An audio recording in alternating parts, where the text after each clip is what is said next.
uma responsabilidade muito grande estar aqui hoje à noite. Não desconsiderando as oportunidades, mas considerando muito mais, amado, a responsabilidade de falar aquilo que Deus quer que eu fale. Às vezes nós precisamos considerar a seriedade que é de trazer, ser portador da palavra de Deus.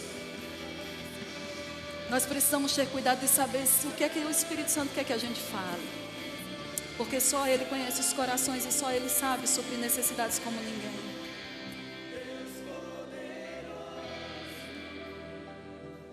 Senhor, nós te adoramos. Aleluia. Aleluia, aleluia. Aleluia, Deus é bom, amém? Eu acho que tem muito mais vozes aqui do que aquilo que a gente está ouvindo. Deus é bom, amém? Aleluia. Você pode levantar suas mãos, vamos orar. Senhor, nós te agradecemos por essa manhã. Nós te agradecemos pela tua presença sendo liberada nesse lugar. Nós te agradecemos pelo teu fogo, Senhor, marcando mentes e corações, promovendo alinhamento, promovendo edificação, cura, promovendo tudo aquilo que cada um individualmente precisa, mas também coletivamente, Pai, tudo aquilo que o Senhor deseja fazer nessa manhã. Nossas mentes estão submissas à Tua palavra, nossos corações estão receptivos ao Teu Espírito, nós somos vasos nas Tuas mãos, nós não estamos aqui para cumprir a nossa própria vontade, nós estamos aqui para morrermos para nós mesmos, para que a Tua vida se manifeste através de nós. Nós declaramos, Senhor, um tempo de graça, de abundância, de refrigério e de avanço em todas as áreas da nossa vida. Obrigado, Pai, porque os planos do Senhor para a nossa vida nunca serão frustrados. Em nome de Jesus nós cremos nisso, e se você crê no que acabamos de orar, você vai dizer essa declaração de fé comigo. Diga: eu vou receber tudo aquilo que o Espírito de Deus tem para ministrar ao meu coração. Eu tenho olhos para ver, ouvidos para ouvir, uma mente e um coração prontos para receber e entender a palavra de Deus, a vontade de Deus para a minha vida. Agora diga: e a minha vida nunca mais, nunca mais, nunca mais será a mesma, porque eu estou indo de um degrau de glória a outro degrau de glória. Se você crê, você diga aleluia, aleluia, glória a Deus. Vocês podem sentar, muito obrigada, aleluia, Deus é bom demais. Oh, meu Deus, é tão bom estar aqui, depois de 6 anos, voltando à minha terra natal, mas não mais à minha terra. Pastor Tiago disse que eu estou emprestada. Desculpe, não estou emprestada, porque aquilo que a gente empresta, pega de volta, né? Eu não estou emprestada, mas eu sou portuguesa agora. Na realidade, eu sou cidadã celestial servindo em Portugal. E eu, juntamente com meu esposo, Augusto, nós temos a igreja, como o pastor Tiago falou, a Igreja Zoe lá.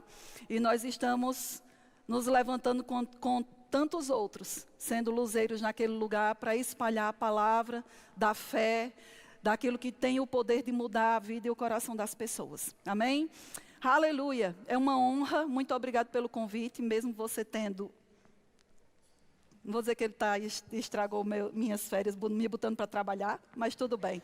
É sempre um prazer ministrar a palavra. Quando a gente nasce para algo, não é peso. É honra e é prazer.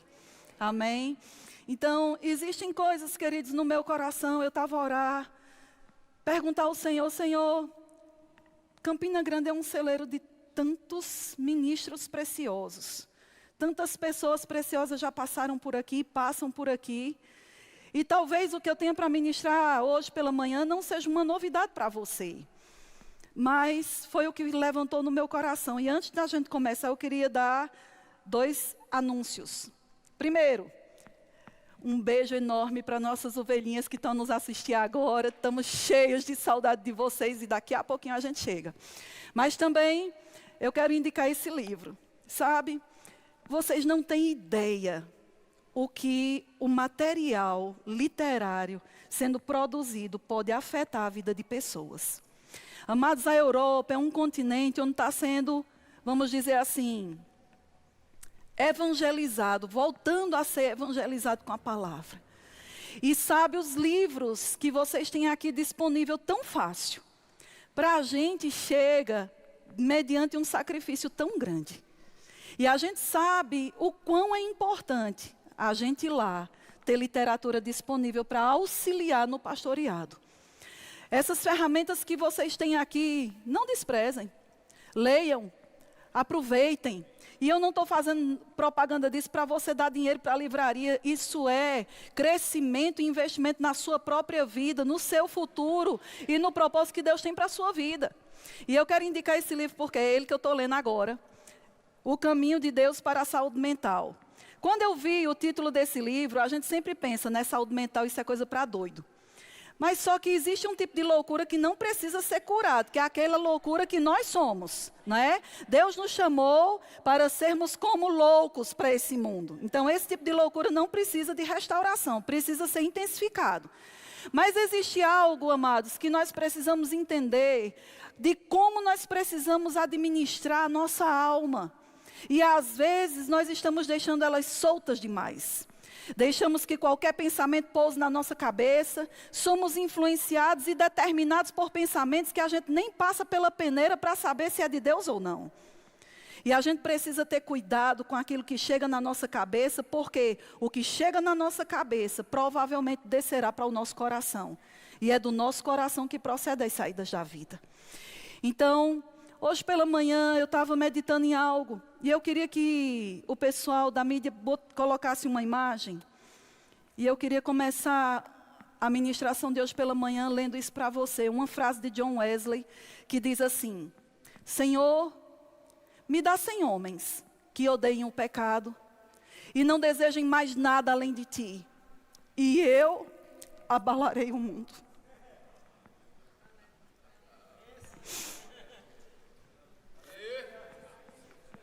Família Rocha Lima tem Rocha Lima Souza agora, né?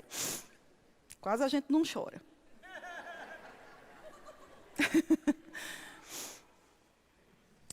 Quando eu vi essa frase a primeira vez, isso mexeu tanto comigo. O desejo de um homem e o entendimento que ele tinha do poder que cada pessoa tem de ser um revolucionário. Quando a gente tem as coisas em abundância, nem sempre a gente valoriza aquilo que a gente tem.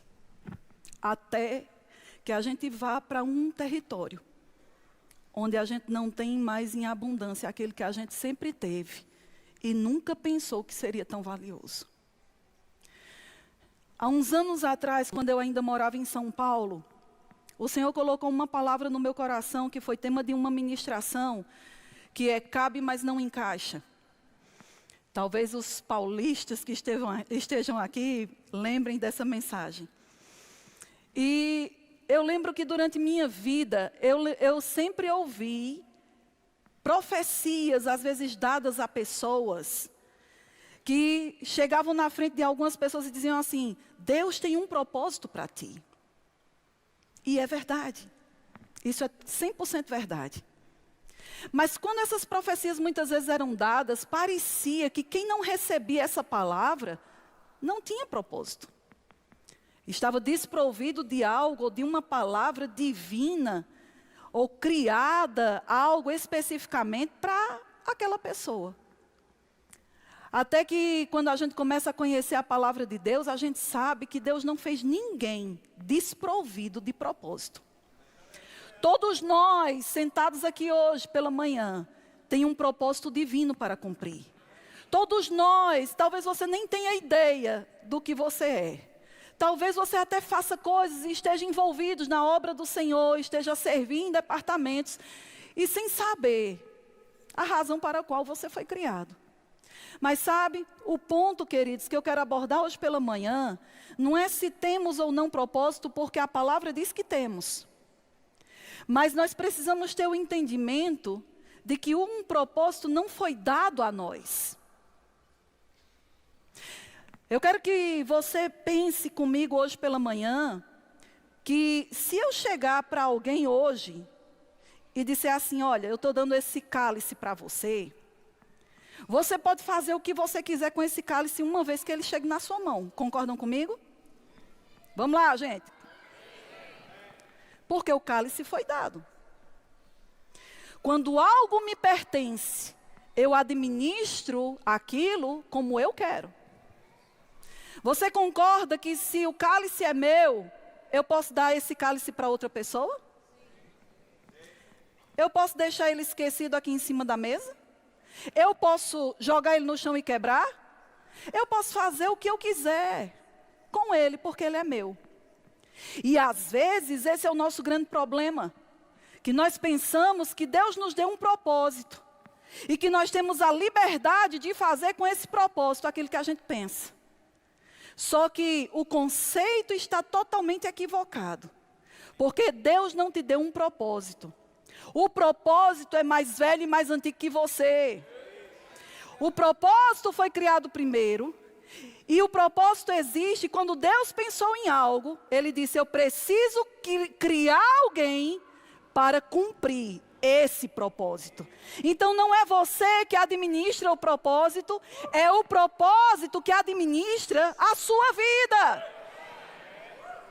E uma vez que nós temos o entendimento disso, esse entendimento vai determinar os critérios da estrada que nós precisamos percorrer.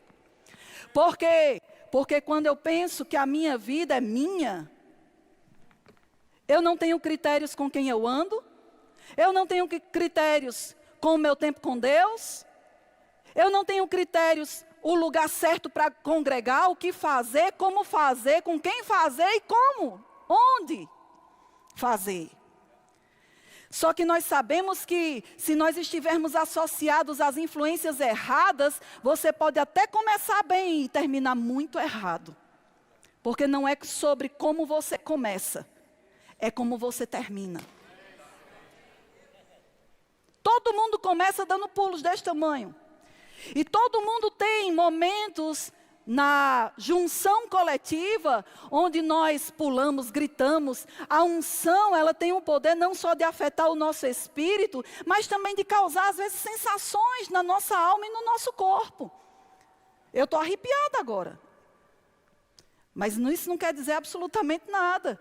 Não é por causa do arrepio que Deus está ou que Deus não está. Eu sei que a unção está aqui. E às vezes nós limitamos a nossa vida com Deus a momentos, ou até mesmo a lembranças de coisas passadas. Ah, naquela época, naquele tempo, ah, meu Deus, como era bom.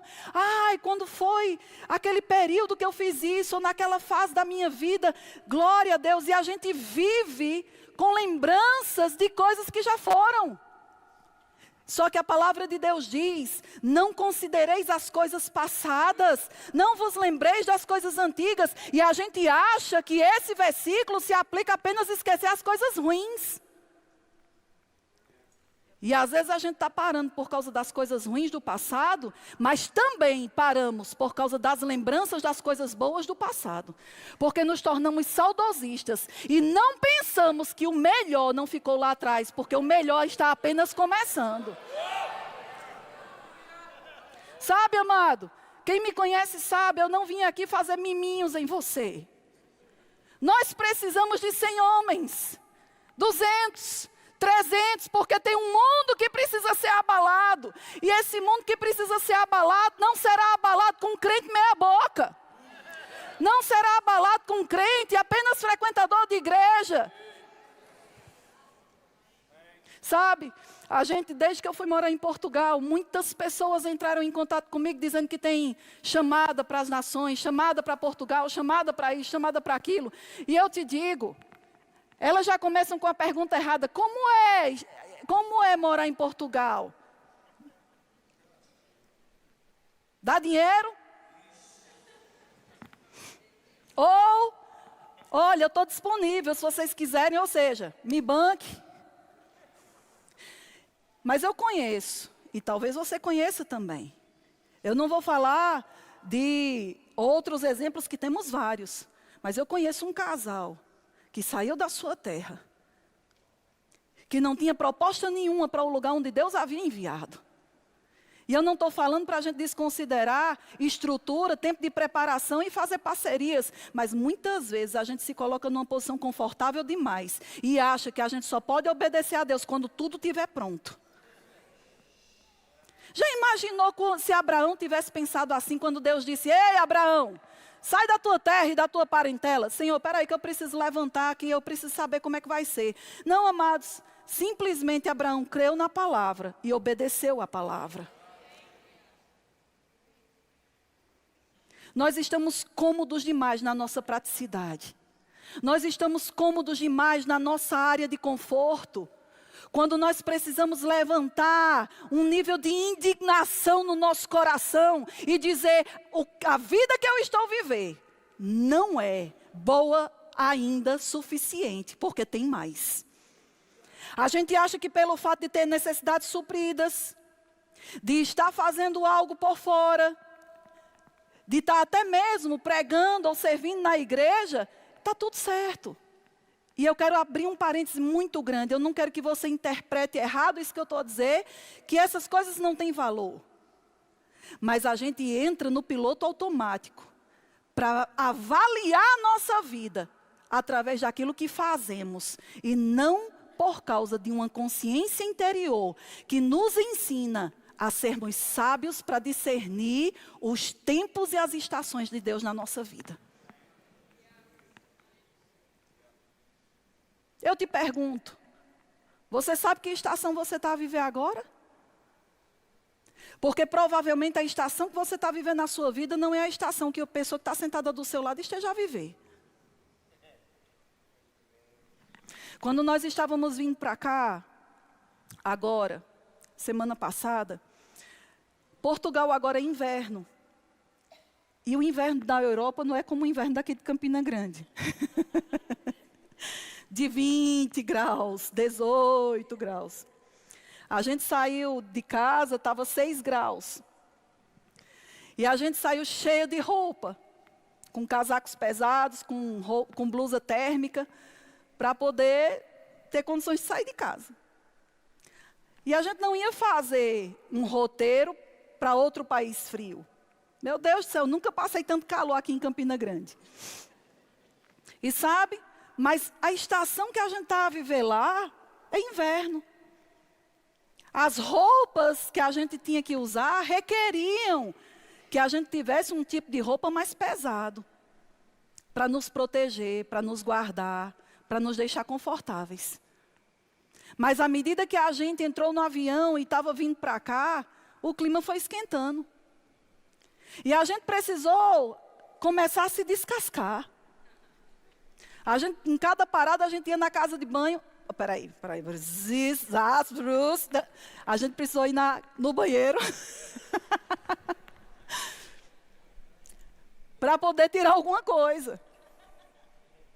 E quando a gente chegou aqui, a gente chegou com um básico. Mas sabe, se você perguntar: Sâmia, você poderia chegar aqui com a roupa que você viajou? Poderia. Mas você sabe que entrar numa estação com a roupa errada pode comprometer não só a sua saúde, mas também a toda a estrutura que está à sua volta? O problema, amados, é que a gente pensa que a forma como a gente administra a nossa vida só afeta a nós. E eu vou te dizer, está errado. Porque imagine que a gente chegava aqui desidratado, cansado, todo pronto. E começasse a ter a pressão desregulada por causa do calor intenso, por causa das roupas inapropriadas. O tempo que eu poderia passar de refrigério com minha família, eu iria passar um tempo para ajustar coisas, porque eu não fui obediente a discernir a roupa certa para o lugar certo.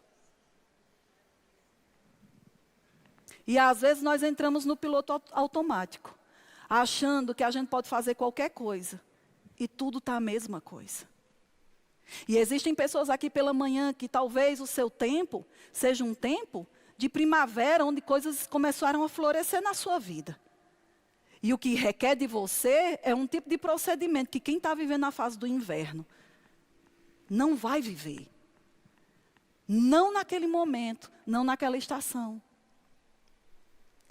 E a gente olha para a vida do outro para avaliar como está a nossa vida, ao invés de olharmos para dentro de nós e pedirmos sabedoria a Deus para saber contar os nossos dias e termos discernimento do que aquela estação na nossa vida requer de nós. Eu vou contar algo para você. Ah, meu Deus, paralisa esse relógio aí. Deixa eu contar uma coisa para você. Quando eu morava aqui no Brasil, eu era professora do Rema. E na época, Canrombé tinha me colocado para dar aula numa cidade que eu queria muito dar aula. Era o primeiro ano daquela escola. E eu lembro que era o primeiro ano da igreja, do Rema em Portugal. E praticamente o calendário da escola em Portugal já estava feito. Eu iria dar aula em Portugal, mas não no início. Porque eu já estava com o meu calendário aqui no Brasil estabelecido. Mas um dia eu recebo a ligação de Canrombé e ele diz assim: Sâmia, eu mudei seu calendário. Eu estava a orar e ao invés de você ir para essa cidade, você vai abrir a matéria inaugural em Portugal. E eu disse para ele: de jeito nenhum. Olha que abuso. Não é? Meu líder, meu chefe, e eu querendo brigar com ele. E ele disse: não, mas eu estava a orar e Deus falou que era você que tinha que ir para lá. E eu disse: Canrombé, não faça isso comigo não. Poxa vida, eu quero tanto ir para essa cidade. Todo mundo já está com expectativa. Não vai, está tão em cima. Não, mas Deus falou que você vai para Portugal e começar a matéria lá. Olha, eu dei uma negativa para ele umas 4 vezes. Até que eu ouvi a voz, não foi uma impressão, foi a voz, Deus dizendo: obedeça. Ups. Tem um ditado que diz: manda quem pode e obedece quem tem juízo. E se você não está obedecendo, isso mostra o quão insensato você é.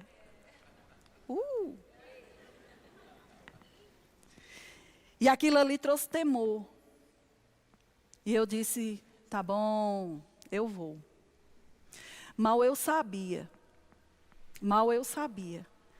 que naquela turma eu iria conhecer o meu marido.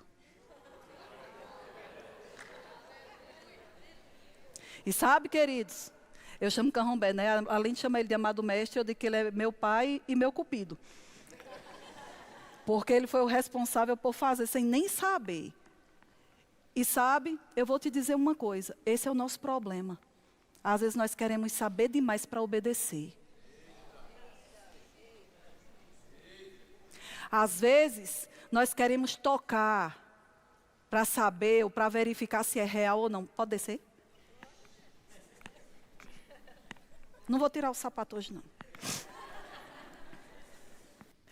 Às vezes a gente quer ter sinalizações que nos deixam na área de conforto. Só que isso é o oposto de fé.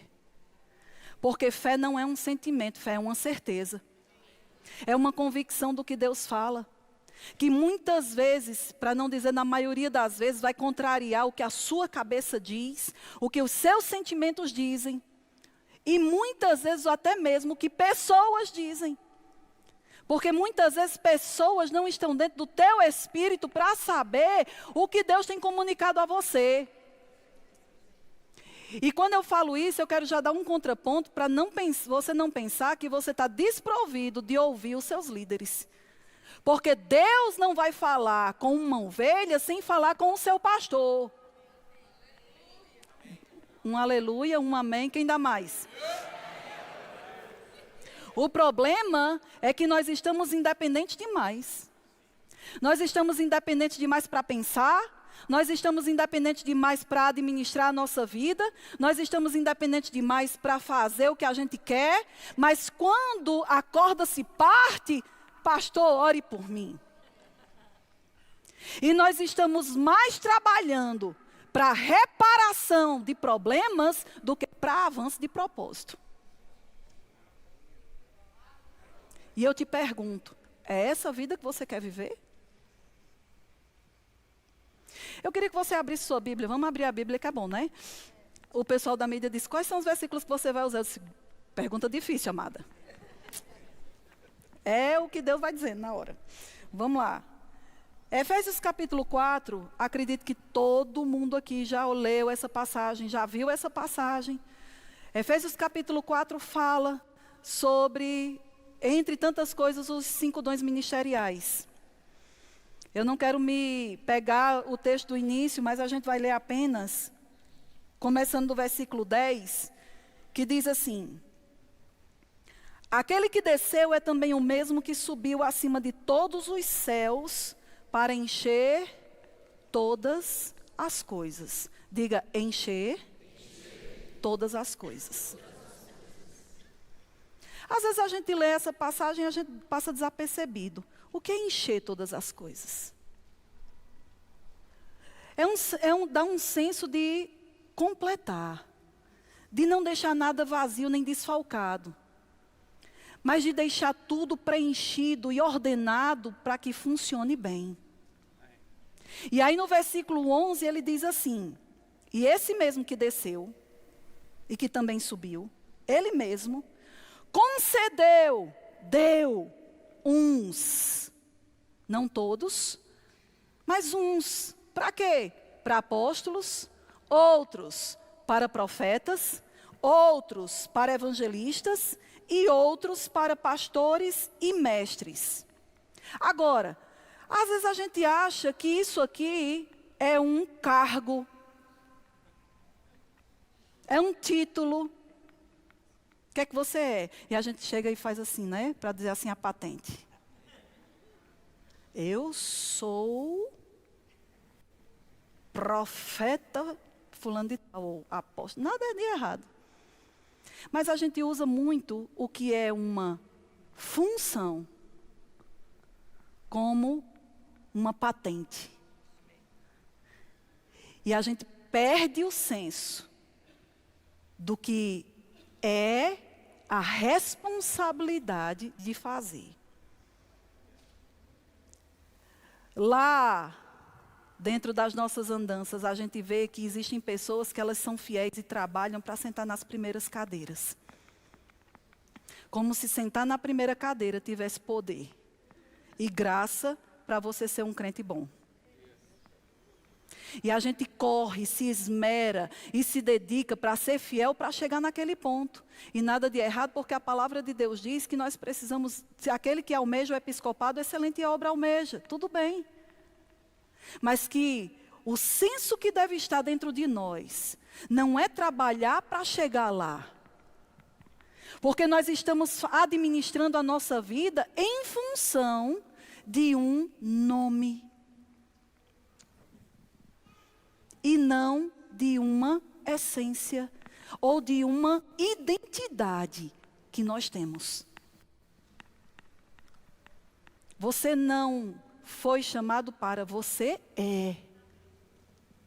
E se você é, você precisa se amoldar à forma que Deus te chamou para ser.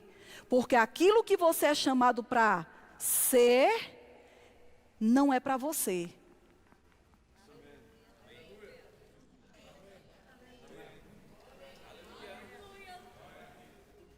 Não é para... É para acender a luz que está nos outros.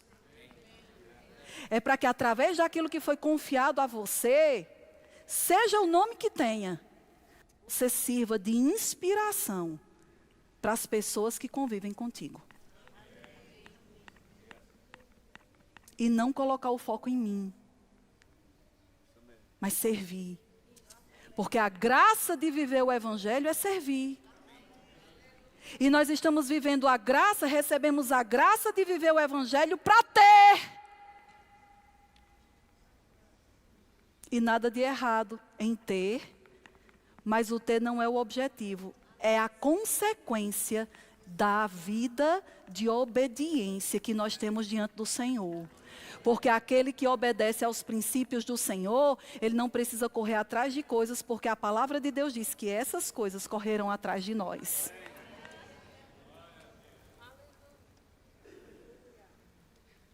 Você é uma luz que precisa brilhar.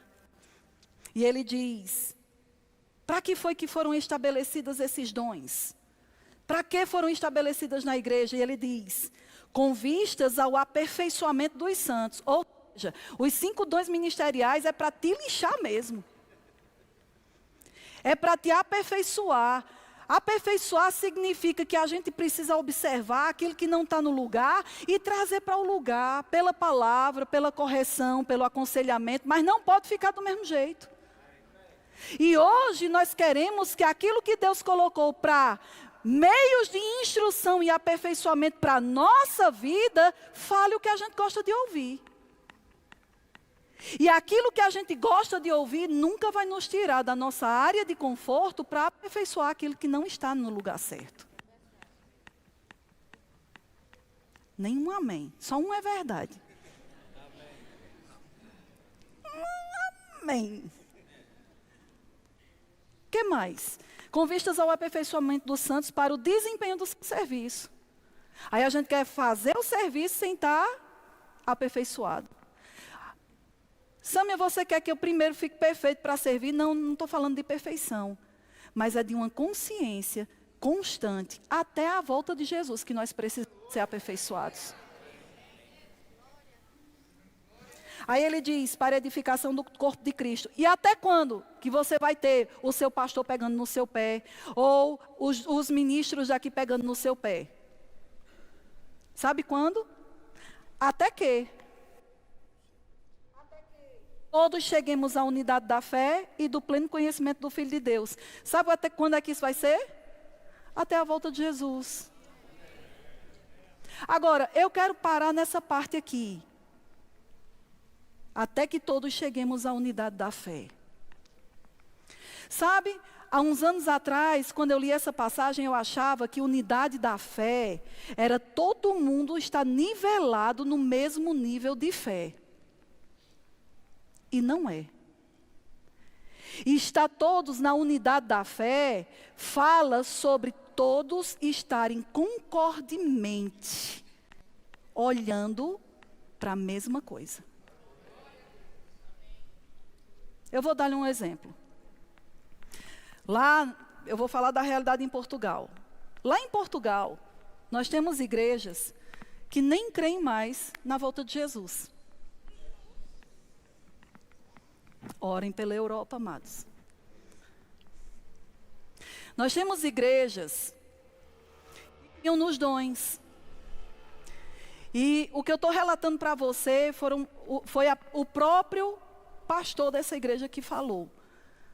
É uma igreja muito famosa, é uma igreja com muitas pessoas que criam nos dons, que criam nas línguas, mas chegou uma família de muita influência para congregar-se naquela igreja. E aquela igreja, sabendo que eles não criam no batismo no Espírito Santo com a evidência de falar em outras línguas, eles simplesmente disseram para toda a igreja parar de falar em outras línguas.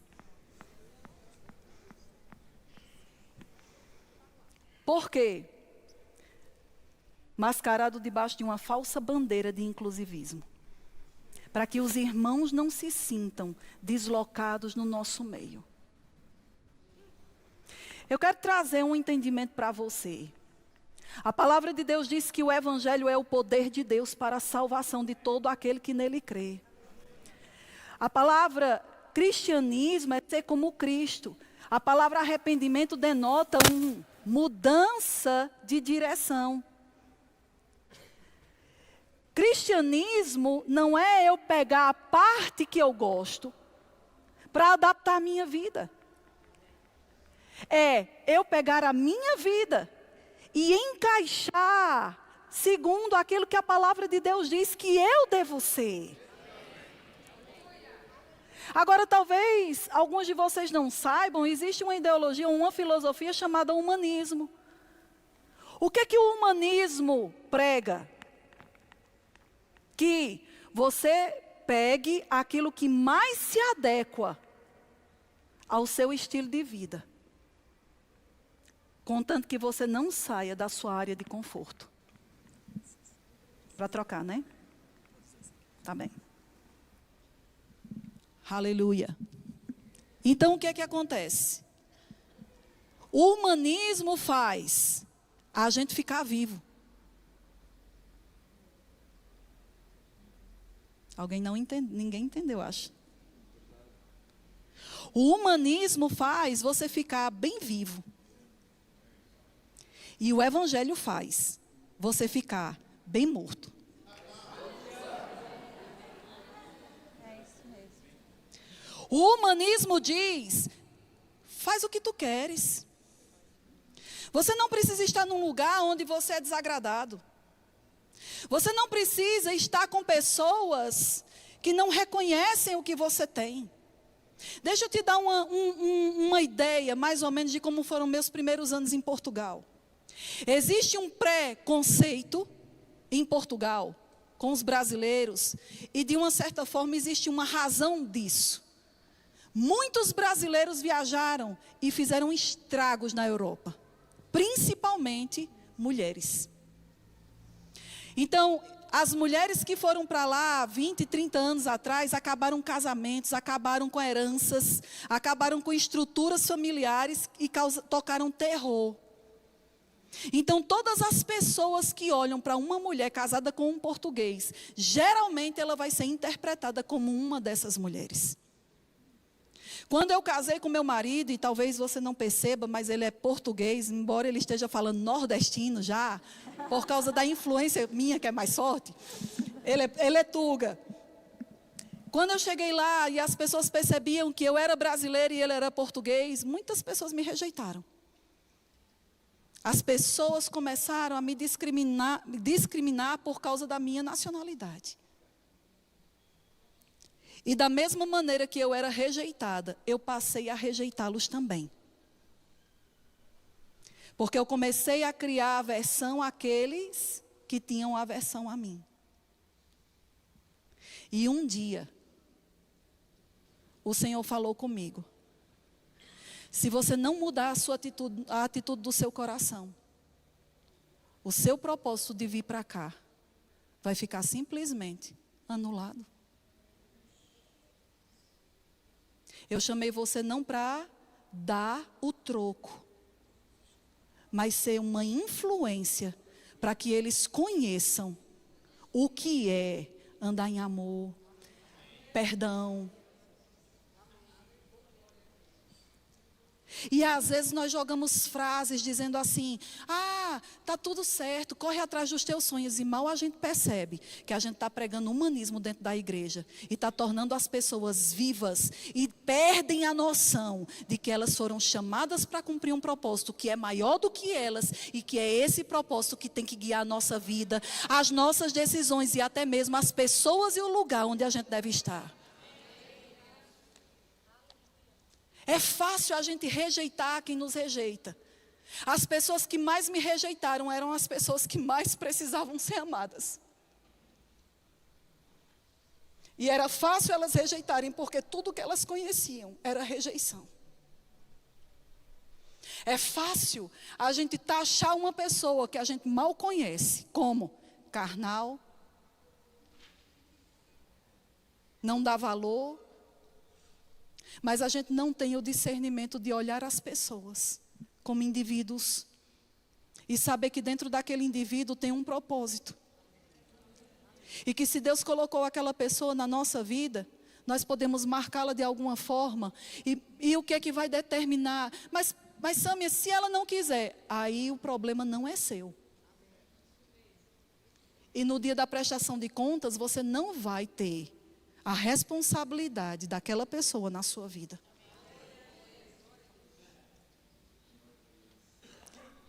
Dá-me 100 homens. que odeiem o pecado, que não queiram nada mais do que a Ti, Senhor. E eu abalarei o mundo. Até onde você está disposto a ir? Até onde você está disposto a fazer o que Deus criou você para fazer? A nossa vida não pode simplesmente ficar no automático. Você pode servir, você pode trabalhar nos departamentos, mas por dentro você está tão conectado com um senso de tempo e de propósito, que você não vai deixar que as pessoas passem por você simplesmente como pessoas comuns, sem discernir que talvez naquele dia, naquele momento, aquela pessoa precise do que você carrega. A gente vive uma vida tão agitada, tão corrida, que a gente se desliga por dentro. A gente não percebe o tempo do abraço, a gente não percebe o tempo da correção, a gente não percebe o tempo de deixar o que nós gostamos de fazer em prol de algo que Deus quer que a gente faça. Porque a gente está atrás de ficar satisfeitos e supridos, recheados de bênçãos. Mas se a bênção está afetando só você, essa não é a bênção que Deus tem. Porque a bênção que Deus tem para a nossa vida, ela não apenas enriquece a mim, ela enriquece e afeta a vida das pessoas que estão ao meu redor. Nós não temos tempo mais para falar, mas eu queria apenas lembrar. Existe uma passagem em 2 Coríntios, no capítulo 13, eu acho que versículo 5, que diz: examinai-vos a vós mesmos, se você permanece na fé. Porque nós pensamos que estar na fé é só falar certo. E sabe, muitas vezes nós temos um comportamento que quem está por fora olha para nós e acha que nós estamos uau. Mas o Senhor que conhece os corações sabe se nós estamos por dentro na fé. E estar na fé não é só falar a coisa certa, como é também estar na frequência certa de Deus, para obedecer instruções, percepções, acompanhados de uma obediência que nos tira da nossa área de conforto.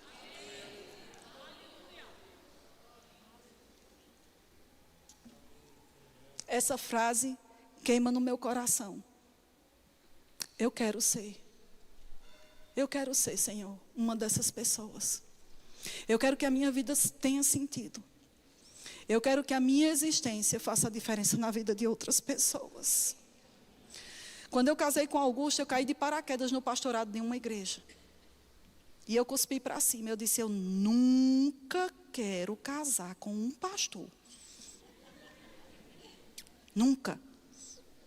Eu caso com qualquer profissão, menos com um pastor. E Deus tem um senso de humor incrível.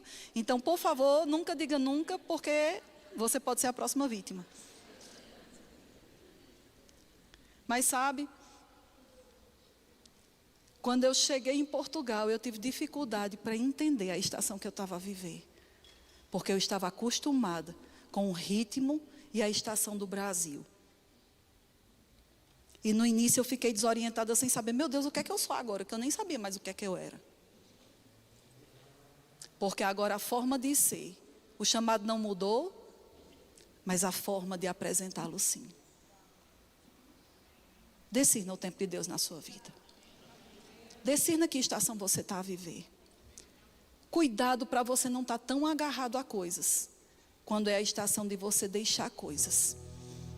E você perceber que mesmo que você tenha que deixar coisas, é para que Deus possa te acrescentar de outra maneira, lá na frente, que talvez no momento da instrução você não entenda. Hoje eu percebo que tudo que eu vivi, no tempo aqui em Campina Grande, no tempo aqui no Brasil, nas experiências, e olhe, passando situações que nem sempre eram agradáveis. E que muitas vezes eu não entendia. Por quê? Por quê? Por quê? E que às vezes desanimam, nos deixam às vezes pesados, cansados. Eu vejo tantas pessoas às vezes saindo e desistindo das coisas, jogando tudo para cima, porque dizem: eu fui traído, ou eu fui decepcionado, ou isso ou aquilo. E a pergunta que não quer calar é: Quem não foi? Quem não foi? Traído, humilhado, injustiçado. Qual fase da sua vida você foi desprovido de alguma dessas coisas? E nós achamos que essas coisas são motivos mais do que suficientes da gente jogar tudo para cima e esquecer que não somos nós que administramos o propósito. Você não pode colocar debaixo da cama o que Deus acendeu e para ser colocado no velador. Não é você que determina. Você obedece, se tiver juízo. E é por isso que existem tantas passagens na Bíblia dizendo: se andares pelas águas, quando? Não é se vai acontecer, é quando. Quando passares pelo fogo, quando andares no vale da sombra da morte, não é se. Então se prepare, porque mais cedo ou mais tarde, esses quandos vão acontecer, mas a garantia é que se você mantiver os seus olhos no lugar certo, você não vai submergir, você não vai se afogar, você não vai ser queimado, você não vai ser destruído, perseguidos, mas não desamparados, amados, abatidos, mas não destruídos. Nós temos que voltar a ler a Bíblia e nos colocar lá, para saber que nem tudo serão flores, mas não importa, porque a graça de Deus nos assiste ao amanhecer até o anoitecer. Não é se, é quando. Lembra de onde você parou. Lembra quando você desligou o seu coração. Lembra quando no início você tinha aquele cuidado, o temor do Senhor, orava, pedia direção a Deus para guiar as suas decisões. Mas agora que você já sabe, você não faz mais. Será que você sabe mesmo? Se você soubesse tanto, você não estaria vivendo tão pesado e desgastado. Porque você pode saber aqui, mas a vida não flui da cabeça. A vida flui de um coração rendido e dependente do Senhor. Jesus é o Senhor. Precisa voltar a fazer sentido para a nossa vida. Jesus é o Senhor. Jesus é o meu Senhor. Aleluia. Feche seus olhos. Será que você pode dizer isso para você mesmo? Será que você pode orar e dizer: Senhor, me ajuda a discernir o tempo e as estações que eu estou a viver? Eu quero que tu sejas de fato e de verdade o Senhor da minha vida, das minhas decisões. Eu não tenho a minha vida mais por preciosa para mim mesma, contanto que eu complete o propósito, a carreira que o Senhor tem para mim. Senhor, eu te agradeço, Pai, por cada pessoa que está aqui nesse lugar, por cada pessoa que está nos assistindo nesse momento. Senhor, que uma consciência tão profunda desses tempos e estações e do senhorio do Senhor sobre a nossa vida se torne tão patente, tão presente a cada dia, que nós venhamos a matar dentro de nós uma independência que nos afasta, que nos coloca para uma autonomia onde você não está. Seja Rei, seja Senhor. Você é, mas seja para nós. Seja no nosso coração, seja no meu coração, Senhor. Não é como eu começo, não é o que eu já fiz. É sobre tudo aquilo que o Senhor ainda quer que eu seja, que eu faça, que eu alcance, que eu toque. é sobre você e sobre aquilo que você deu para governar a minha vida.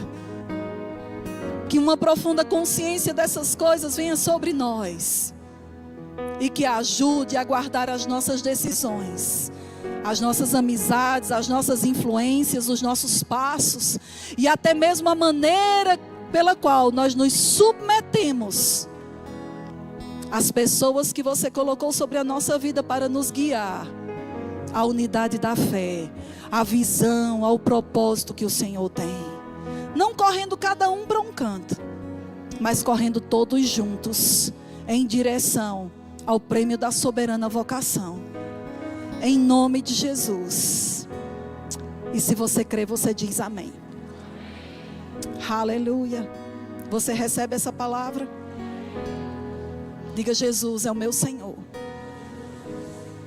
Diga isso de novo. Diga: Jesus é o meu Senhor. Aleluia. Glória a Deus. Amém. Pastor, muito obrigado pela oportunidade, por ter tido não só de pregar, mas de revê-los. Foi muito bom estar aqui com vocês. É uma responsabilidade muito grande estar aqui hoje à noite. Não desconsiderando as oportunidades, mas considerando muito mais, amado, a responsabilidade de falar aquilo que Deus quer que eu fale. Às vezes nós precisamos considerar a seriedade que é de ser portador da palavra de Deus. Nós precisamos ter cuidado de saber o que é que o Espírito Santo quer que a gente fale. Porque só Ele conhece os corações e só Ele sabe suprir necessidades como ninguém.